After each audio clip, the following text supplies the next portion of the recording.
Sziasztok! Üdvözlünk mindenkit itt a Progmasters első podcastjének a felvételén. Én Pataki Dana vagyok, a Progmasters egyik mentora, és illendően a hölgyekkel kéne kezdeni a bemutatást. Úgyhogy itt van velünk Filip Papniki, Sziasztok! a Progmasters kommunikációs mentora, illetve a mostani első adásban, vagy felvételen a vendégeink Köller Bálint, egy Sziasztok! korábbi végzett full stack hallgatónk, illetve Filip Szabolcs, az egyik senior mentorunk. Sziasztok! És senior fejlesztőnk. Üdvözlünk titeket itt, köszönjük, hogy eljöttetek, és tudunk egy kicsit beszélgetni a tapasztalataitokról. Szóval ebben a mai adásban miről lesz szó, illetve miről fogunk veletek beszélgetni. Egy kicsit arra gondoltunk, hogy beszélgethetnénk magáról a full stack képzésünkről, hogy mint hallgató milyen érzés volt ezen részt venni, milyen tapasztalataid voltak, hogy érezted magad, illetve azóta elhelyezkedtél, és a szakmában beváltotta a hozzáfűzött reményeket a szakma, milyen projekteken dolgoztál, illetve Szabolccsal is ugyanígy a full stack képzés kapcsán, hogy mentori oldalról, illetve mint egy fejlesztő, aki elég sokat dolgozott a szakmában, hogy mennyire teljesíti ki ez a full stack képzésünk a szakmai követelményeket, elvárásokat, mind technikai, mind szociális soft skill oldalakról. És nagyjából ezt tervezzük a mai videó témájának, aztán majd meglátjuk, hogy mennyire térünk el tőle. Egy picit mesélsz arról, Bálint, hogy mivel foglalkoztál, mielőtt elkezdtél az IT világ felé nyitni, és hogy kerültél hozzánk, illetve hogy milyen volt a képzésen, milyen érzés, milyen élmény volt számodra? Röviden, tömören, mindennel is. De gyakorlatilag csak, hogy a viccet is félretegyük.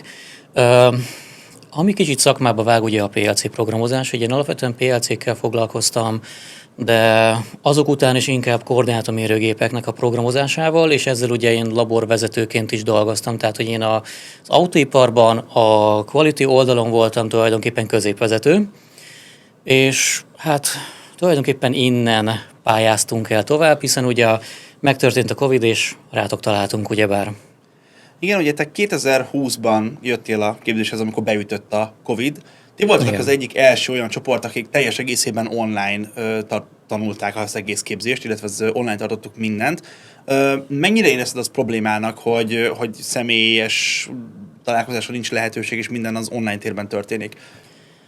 Személy szerint egyáltalán nem éreztem ezt problémának. Tulajdonképpen azzal vettük el az élét, azért többször találkoztunk mi is, ugye diákok is, meg ugye nyilván mentorokkal is találkoztunk többször, akár csak egy ilyen kis oktatás utáni kis sörözésre. Ez mindig nagyon jó volt, de az, hogy ezt 100%-ig online végezzük, szerintem semmilyen akadálya nem volt, és nem is éreztük, hogy ebből probléma legyen, főleg úgy, hogy a mentorok is igen gyakran teljes mértékben elérhetőek voltak, főleg, hogy a Discordon rájuk írtunk. Továbbra is teljes mértékben tisztelet nekik, amikor vasárnap este valamilyen hülyeséggel sikerült megtalálnom őket, akkor képesek voltak válaszolni nekem, amire igazándiból én meglepődtem, mert nem számítottam rá, csak gyorsan rájuk írtam, hogy ne felejtsem el. De még akkor is tulajdonképpen válaszoltak, tehát hogy az online rendelkezésre állás a mentoroktól 100% volt. Ezt örömmel hallom, erre törekszünk mindig. A képzés hozta azt a szintet, mint amit előtte te elvártál tőle, mint amire számítottál? Személy szerint egyébként bevallom, nem volt elvárásom alapvetően, tehát hogy ezt könnyű volt megugrani. Ami még nekem igazándiból jó volt, ami pont ugye általában téged érint, ugye az impro.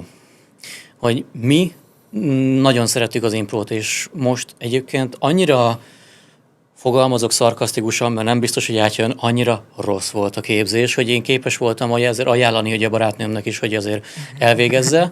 A mi képzésünkben az egész csapat úgy volt vele, hogy kapartuk az asztalt, amikor kiderült, hogy ez lesz az utolsó impro. Ne az utolsó impro. Imádtuk egyébként, és pont emiatt ugye a soft skills képzések, az, hogy foglalkoztatok azzal, hogy hogyan írjunk CV-t, mert ezt sehol senki nem tanította igazán, és azért ez egy igen fontos dolog, hogy ne a HR-esek későn utólag mondják talán, hogy egyébként az, amit beadtál, az, amit beadtál, az annyira nem volt CV, csak valami papír, amire ráírtál néhány adatot, de úgy nem látod belőle semmit. Tehát ez egy nagyon jó visszajelzés, hogy ezt ugye ugyanúgy segítik az embereknek, és ez úgy előjön. Valamint lássuk be, hogy most már az ipar, főleg ugye a szoftveripar nem igazán arra megy el, amit a média mutogat nekünk, hogy akkor a kapucnis befordult programozó csinálja csak a dolgokat és egyedül, hanem tulajdonképpen csapatba dolgozunk, és az, hogyha például valamit nem tudunk, azt nyilván egy gyors internetes keresés is megoldhatja, de nagyon sokszor csapatban dolgozunk, és ugye egymásra hagyatkozunk, hogyha valaki valamit nem tud, első az, hogy másik tudja, hiszen a domain tudás is ugye fontos, tehát hogy nem csak az a fontos, hogy ki mennyire tudja azt az adott programnyelvet, mert azt bárki rá tud keresni. Most már ugye megvannak az új technológiák, ugye az AI-os segítés is, akár a ChatGPT-vel is meg lehet beszélni ezeket a problémákat. Persze nyilván cég válogatja, hogy mennyire szereti ezt az adott technológiát előrehozni, meg egyáltalán használni. De pont ezt úgymond a hard skill-eket könnyűvé tette az internet, hogy megtaláljuk. Szóba került az impro, de ezt valószínűleg azért érdemes egy picit árnyalnunk, vagy megmagyaráznunk, mert nem mindenkinek egyértelmű. Gyakorlatilag a képzéseket ugye reggeli bemelegítő játékokkal kezdtétek általában. Ezek improvizációs alapokra helyezett gyakorlatok voltak, azzal a céllal, hogy a soft skill készségeiteket fejlesszük, és ezeknek a gyakorlatoknak a segítségével tudtátok egy picit a csapatmunkát mélyíteni, a kommunikációt javítani, tehát ahhoz igyekeztünk hozzájárulni, hogy akár a képzés alatt, akár a képzés után, amikor már elhelyezkedtek, ez minél könnyebben, gördülékenyebben tudjon menni. Ugye a képzés kezdetén az a cél, hogy minél gyorsabban összeszokjon a csapat. Ilyenkor általában ismerkedő játékokkal kezdünk, alapinformációkat szerzünk a csoporttársaktól, és amikor ezek már megvannak, akkor szoktunk olyan gyakorlatokra rátérni, ahol a figyelemfókusz, koncentrációfejlesztés, memóriafejlesztés van a fókuszban, abszolút azzal a céllal, hogy azok, akik nem tegnap fejezték be az egyetemet és ülnek át hozzánk a képzésre, és esetleg több év is kimarad nekik az aktív tanulásból, lehetőséget kapjanak arra, hogy egy kicsit visszazökkenjenek ebbe az intenzívebb, aktívabb tanulási folyamatba. Bálint, emlékszel olyan játékra, ami kifejezetten tetszett, és szívesen játszanád újra? Igen, bármelyiket egyébként, de az egyik talán a legjobb értékeket, vagy inkább legjobb eredményeket adott, amikor csak annyi instrukciót kaptunk, hogy legyen előttünk egy papír, meg legyen nálunk egy ceruza vagy toll, és akkor valaki valamilyen instrukciók alapján elkezdett nekünk elmondani, hogy mit rajzoljunk rá. És mindenki, amit értett belőle, azt felrajzolta a papírra. Én egyébként, mint mentor, én nagyon szeretem azt a játékot, amikor még így az első időszakokból, még az ismerkedős fázisban, hogy körbeállnak a hallgatók, egy valaki beáll középre, és mond egy dolgot magáról, hogy én már csináltam azt, hogy én szeretem azt, hogy, és próbál valami olyan dolgot mondani, amivel ő egyedi tud lenni. És mindenki más is, akinek ugyanez igaz, akkor is szépen beáll mellé. És akkor ezzel így egyből ismerjük meg egymást, ismerjük meg azt, hogy mi az, amiben közösek vagyunk, mi az, amiben én egyedi vagyok, és mégis egymás között ugye kiállsz a többiek elé, kicsit megszokod a közelségüket, a társaságot, és ez egy tök jó játék. Mondhatni, a stand-upot is megszokod. Igen. És hát tegyük hozzá, hogy az is egy nagyon fontos szempont, hogy ti itt hónapokra úgymond össze vagytok zárva. Tehát egy olyan szoros csapat munka alakul ki, ahol néha több időt töltötök a csoporttársaitokkal, mint a családtagjaitokkal. Tehát itt valószínűleg ez egy hasznos dolog, hogyha itt minél gyorsabban csapattá tudtok kovácsolódni. A csapat is jó volt, tehát hogy azért olyan emberekkel voltunk igen nagy részben, akikkel azért lehetett és akartunk is együtt dolgozni. És nyilván a csapatjátékok is segítettek, hogy ezt olajozottabban, gyorsabban csináljuk, és ne a képzésnek mondjuk úgy a felénél oldódjon fel jó néhány ember, és akkor majd onnantól kezdjük el megismerni egymást, hanem ezt játsszuk le mondjuk az első 2-3 hétben, és utána már legalább kicsit többet tudunk így jobban kommunikálni, kicsit hatékonyabban ellenni. Szabi, neked így az online oktatással kapcsolatban milyen megéléseid voltak, akár arról, hogy át kellett állni a Covid idején a teljes online létre, vagy azóta így ezzel kapcsolatban mik a tapasztalataid? Az első tapasztalat az volt, hogy meglepően jól működik. Az a plusz idő, amit az emberek az utazással megspórolnak, azt is sokszor a diákok tanulásra szánták. Ez az igazi bootcampnek a lényege, hogy mint egy kiképzőtáborba beköltözik az ember, egy dologra fókuszál, arra, hogy fejlessze magát, gyakoroljon egy adott területen, és kiképezze magát. És gyakorlatilag azt láttuk, hogy szakmailag még jobban is haladt az online oktatás, mint a személyes oktatás. Természetesen a személyes emberi kapcsolódások azok egy picit nehezebben alakultak ki, de az előbb említett soft skill képzéseknek köszönhetően ezek ott is ki tudtak alakulni. És az, hogy vannak breakout roomok, ami azt jelenti, hogy nem 15-20 ember van egy online térben, hanem külön kisebb szobákban is 2-3 fős csapatokban lehet dolgozni, és ott már sokkal felszabadultabban, közvetlenebbül együtt dolgozni a többiekkel. Ugyanolyan tudással, képességgel végeztek a srácok, lányok az online képzések végére is, mint a személyes tantermi képzések esetében. Progmastersnél úgy döntöttünk, hogy nem hogy online tér, de amikor a Covid járvány elmúlt, nem tértünk vissza teljesen a tantermi személyes oktatásokra, hanem már egy pár éve hibrid full stack képzéseket tartunk. Ami pedig azt jelenti, hogy egyszerre vannak jelen online is az emberek, illetve személyesen is a tanteremben. Azt gondolom, hogy ebben így egyedi a Progmasters, hogy lehetőséget ad arra, hogy aki tud bejön, aki nem otthonról, és ezt akár naponta tudja váltogatni.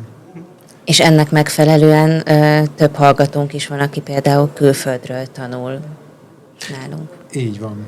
Külföldön élő magyarok rendszeresen csatlakoznak a képzésekhez, Szerbiából is, Romániából, Angliából. Svájc. Németországi hallgatónk is volt, és ők hálásak ezért a lehetőségért.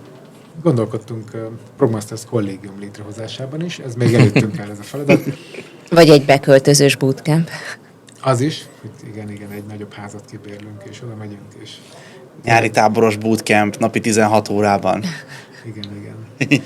De épp elég ez a full stack képzés, amiről talán érdemes annyit elmondani, hogy ez 7 hónapig tart, minden nap reggel 9-től délután 5-ig, 6-ig tartjuk. Ugye Bálint is egy jelen vett részt. Igen. És gyakorlatilag ez nem arra kell képzelni, hogy frontálisan oktatunk és magyarázunk, hanem rengeteg gyakorlati feladat van, ami a képzés elejétől kezdve fokozatosan egyre nehezedő komplexitásában, egyre bonyolultabb feladatokat kell megoldani, miközben megtanulunk egy csomó technológiát és programozási nyelvet és csapatmunkát annak érdekében, hogy egyre hatékonyabbak legyenek a diákok, a problémák, a szoftverek elkészítésében, és a mai ipari sztenderdeknek megfelelően tudjanak dolgozni. Azok kedvéért, akiket érdekelnek egy kicsit a technológiai részletek, el tudnád mondani, hogy ezen a full stacken mégis milyen témaköröket, milyen technológiákat ismernek meg a hallgatók? Maga a képzés, a full stack képzésnek az első fele, az gyakorlatilag egy Java backend programozói képzés, ami, mint említettem, a Java programozási nyelvet elsajátítjuk, meg begyakoroljuk, és ezt követően azokat az erre épülő technológiákat, és olyan keretrendszereket, amik biztosítják azt, hogy már nem kell mindent előről megírni minden egyes szoftvernél, hanem felhasználunk már korábban elkészített, jól működő szoftverelemeket, elkezdjük az építőkockákat jól összepasszintani és megírni. A második fel a képzésnek egy frontend képzés a full stack képzésen belül, ami pedig a weboldalak készítését, a mobil alkalmazásokhoz való illesztését, és az egész backend rendszerre való összekapcsolását is megtanuljuk. És gyakorlatilag egy másik, a JavaScript programozási nyelv segítségével pedig egy komplex alkalmazást tudunk készíteni, és ezt a full stack képzés végén egy közel 2 hónapos projektmunka keretében 3 fős csapatokban, agilis módszer szerint, ténylegesen, mint egy munkahelyen gyakoroljuk, és egyre komplexebb projekteket fejlesztünk. Ha már Szabi így szóba hozta ezt a projektmunkát, ugye te nemrég csináltad ezt a projektmunkát a képzésünkön. Milyen tapasztalataid voltak? Te hogy élted meg ezt a projektmunkát? Mit csináltatok? Mi volt a projektetek? Hát a projektmunka egyébként nálunk igen érdekes volt. Ugye nálunk 3 fejlesztő volt, 2 tesztelővel és egy Scrum Masterrel. Nekünk így állt össze a csapat, és ott tulajdonképpen mindannyian képesek voltunk, mind a backend-el, mind a frontend-el dolgozni, amit ahogy a Szabi is mondta, ez azért érdekes, mert nem kellett egymásra várnunk, hogyha valami hiba volt, akkor azt meg tudtuk oldani bárhol. Tehát, hogyha frontenden volt a hiba, akkor abba is hozzá tudtunk nyúlni, ha backenden volt a feladat, azon is hozzá tudtunk nyúlni. Ezzel nem volt probléma, viszont valamelyest mégiscsak úgy azért az emberek beosztogatják, hogy ki hol jobb, ki hol másabb. Nálunk ez azért elég erősen súlyozódott, hiszen volt egy kolléga, aki azt mondta, hogy ő frontend, azt úgy nem nyúl hozzá. Ő nem szeretné. Nem, ha muszáj, akkor talán belenéz, de nem, ő nem. Innentől akkor én voltam az, aki azt mondtam, hogy jó, ne problémázz vele, akkor én átveszem a frontend heavy dolgokat, és akkor te addig írod a backendet, és volt egy másik kolléga, aki meg ugye mindenbe belenyúlt egy kicsit, plusz ő csinálta a security-t. Tehát, hogy inkább foglalkozott, mindenki felosztottuk magunknak úgymond a főbb, speciális oldalunkat, amiért inkább mi voltunk a felelősek, és ugye ott például én voltam a frontendes és a DevOps. Hogy akkor én feleltem azért, hogy működjön az az oldal, amit már megcsináltunk.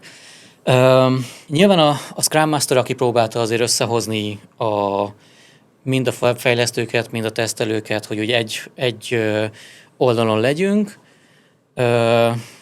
Nálunk ez egyébként egész sikeres volt, bár sokat támogattuk, hogy sikeres is legyen, és a két tesztelőnk is egyébként teljesen jó volt velük együtt dolgozni, és ugye nekik is mindig adtuk elő a kezük alá a már kész oldalat, amit ugye csinálhattak. Egyébként mi konkrétan a recept oldalt csináltuk, tehát tulajdonképpen egy ilyen kis blog oldal, ahol a recepteket raktunk föl, és ezeknek volt különféle funkcióit, amit meg lehetett csinálni, tehát hogyha most amennyire ismerik mondjuk egy ilyen Street Kitchen oldalt, akkor tulajdonképpen azt csináltuk meg, csak egy kicsit így ilyen lightosabb verzió, hiszen nekünk nem volt 2 évünk rá, hogy fejlesszük azt az oldalt, és azért ez alatt a rövid idő alatt már azért olyan funkciókat is azért lefejlesztettünk, hogy akkor a blogba tulajdonképpen csillagokkal lehetett az adott recepteket úgymond véleményezni, plusz már volt olyan, ugyan nem volt teljes a funkció, de már azt is meg tudtuk csinálni, hogyha valaki megmondja, hogy milyen alapanyagokkal akar dolgozni, akkor abból milyen recepteket ajánl az oldal. Tehát, hogy nagyobb funkciókat is azért meg tudtunk csinálni, és a projekteket, ugye erről nem volt szó, de ezek tulajdonképpen azért csináljuk, hiszen akkor demózni fogunk ugye a leendő klienseknek, vagy a munkaadóknak, és ezeket tulajdonképpen csak bemutatjuk, hogy a nulláról hova haladtunk ez alatt az 1-2, netán a 3 hét alatt, és hát amilyen visszajelzéseket kaptunk, azért velünk legalábbis eléggé elégedettek voltak a kliensek is. Nálunk volt is kiből válogatni, tehát ugye mi eléggé gyorsan el is mentünk, amennyire. Igen, nekünk leginkább ezek a tapasztalataink voltak, hogy ez is ilyen teljesen pozitív, de azért nyilván ott volt az a kihívás, hogy akkor valamit le is kell oda tenni az asztalra. Tehát, hogy nem lehetett föltenni a lábunkat, hogy na majd akkor én vagyok a programozó mostantól, és akkor onnantól fölvesznek. Nem, mert azért ez egy munkahely, és be kellett mutatni, hogy mi dolgozunk, és akarjuk csinálni ezt az ipart, és szeretnénk is ebbe létezni. Igen. Mielőtt tovább megyünk a következő témakörén, azoknak a nézőknek, hallgatóknak, akik esetleg nem tudják, hogy mi az a frontend, backend, amivel itt dobálóztunk kifejezések, sprintek, néhány kifejezés, hogy mégis micsoda. Frontendnek hívjuk ezeknek az alkalmazásoknak azt a részét, amit a felhasználó lát, amit megnyitsz egy böngészőt, felmész a Facebookra, amit ott látsz, az minden a frontend. A backendet nem látja senki, az valahol egy szerveren a háttérben dolgozik, ő csinálja a logikát, a tényleges üzleti modellt, és a full stack fejlesztő az, aki mind a két felületet ismeri, a frontend technológiákat, a backend technológiákat, és tud úgy funkciókat létrehozni, hogy az elejétől a végéig mindent egyedül csinál. A sprintek az ennek a mai modern programfejlesztői agilis módszertannak a részei, egy olyan fejlesztési metodika, ahol különböző időszakokra lebontott kisebb szakaszokban dolgoznak a fejlesztők együtt Scrum Masterrel, Product Ownerrel, itt megint dobálódott néhány kifejezéssel. A lényeg az, hogy csapatban együtt összehangolva, kis időszakokra lebontva 2-3 hetes sprintekben dolgoznak, és így a megrendelő is tud az igényein változtatni, és a csapatok is tudják a fókuszt folyamatosan változtatni a megrendelői igényekhez, és így dinamikusan tudják változtatni azt, hogy éppen mivel foglalkoznak. Szóval nagyjából ez így néz ki, és ugyanúgy ezt az agilis módszertant a hallgatók tanulják a képzésen, és a projektmunkánál is figyelünk arra, hogy ezt a módszertant és ennek az ütemezését szokják meg és gyakorolják. Szabitól kérdezem, hogy látod most, hogy mennyire tudja lekövetni a full stack képzés például a piaci igényeket, vagy a változó igényeket? Abszolút le tudja. Eleve a Progmasters lényege az, hogy minden képzést mindig igazítunk a piaci igényekhez.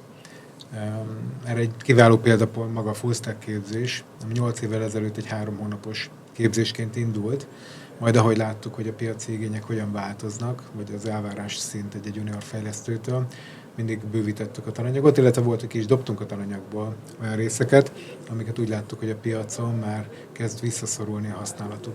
Mi elsősorban a magyar piacra fókuszálunk, és ezért a több mint 100 partnercégünket fontosan kérdezgetjük szakmailag is, hogy éppen milyen technológiákkal dolgoznak, náluk milyen változások történnek, és ezeket illesztjük be a képzés tananyagába, tematikájába.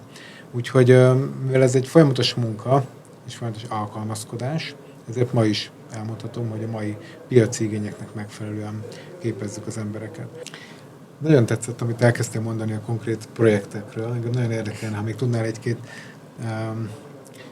konkrétumot mondani, hogy mint programozó szakmailag mi volt a feladatod egy projektben, és ez a projekt miről szólt? Persze, természetesen. A legelső projekt, csak hogy maradjunk kicsit kronológiailag megfelelőben. Az Accenture-nél tulajdonképpen az is egy ilyen MESMOM gyártás-irányítási rendszer volt, csak hogy nem mozaik szavakkal dobálozunk, mert nem akarom ezeket megmagyarázni.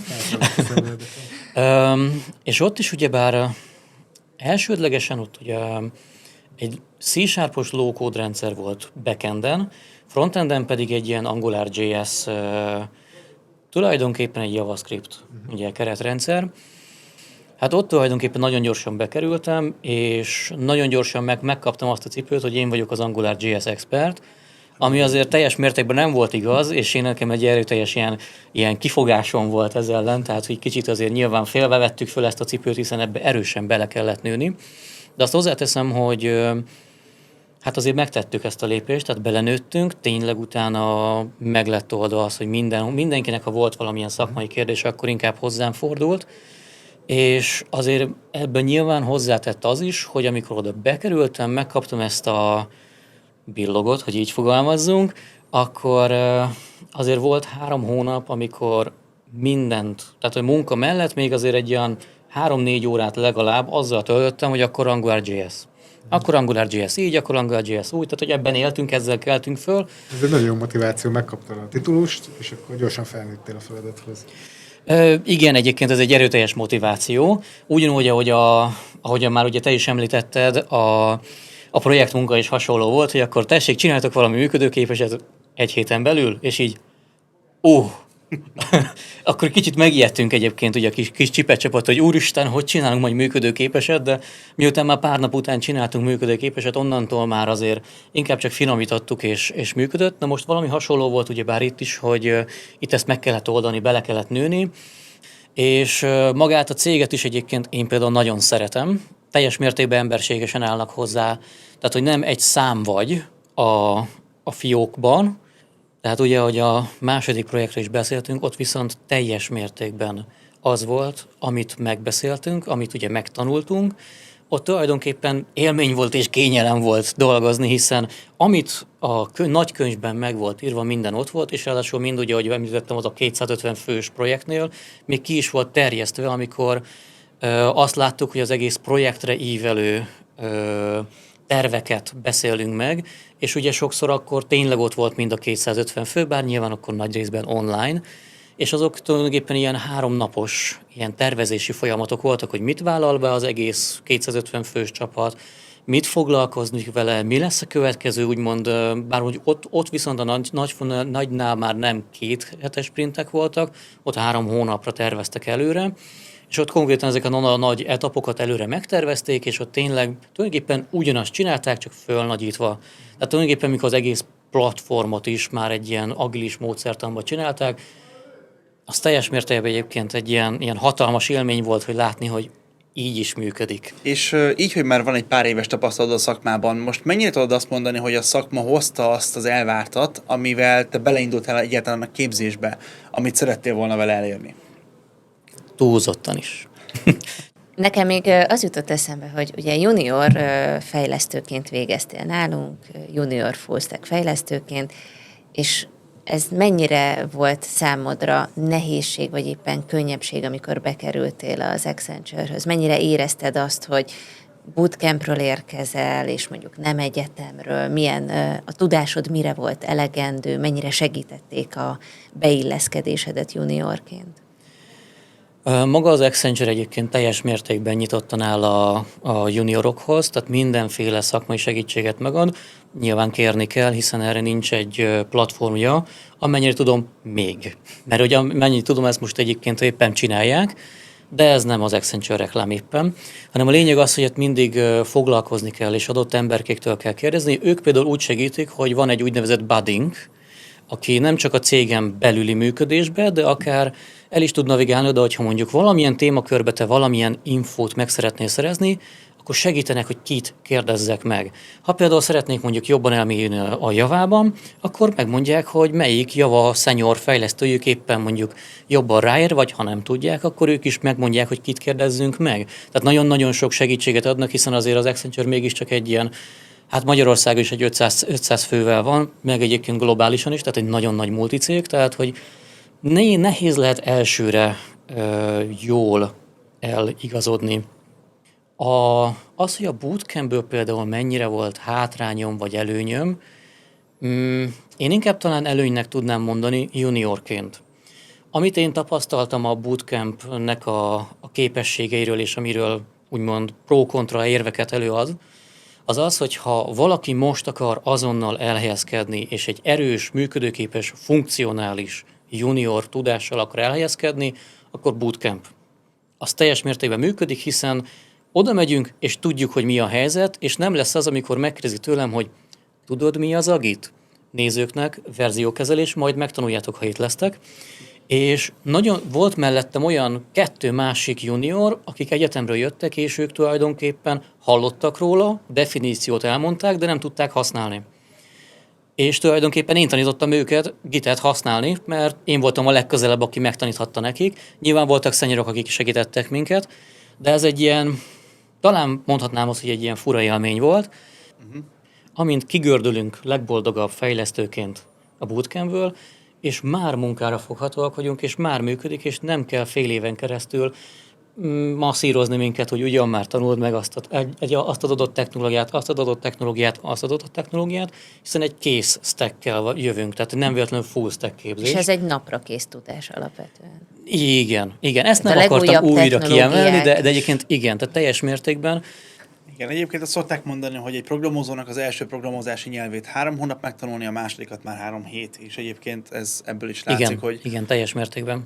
Igen. Hát akkor, hogyha objektumorientált programozási nyelvekről beszélünk, teljes mértékben így van, de egy régi Turbo Pascalt nem biztos, hogy meg fog könnyíteni a Java. Igen, de az mondjuk leginkább azért, hogy kicsit más alapokon is, persze, más igen. logikával működik. De például, hogyha a Javát megnézzük, és ugye már emlegetett iparban használt C-Sharpot, ott is, mivel nagyon-nagyon sok hasonlóság van, inkább csak azt könnyű megtanulni, mi a különbség. Innentől abból is nagyon gyorsan meg lehetett tanulni, hogy akkor most már ezzel is képesek vagyunk dolgozni. Jó, hát szerintem ezzel akkor el is értünk a témakörök végére. Akkor lezárom. Jó. Okay. Jó, hát nagyon szépen köszönjük.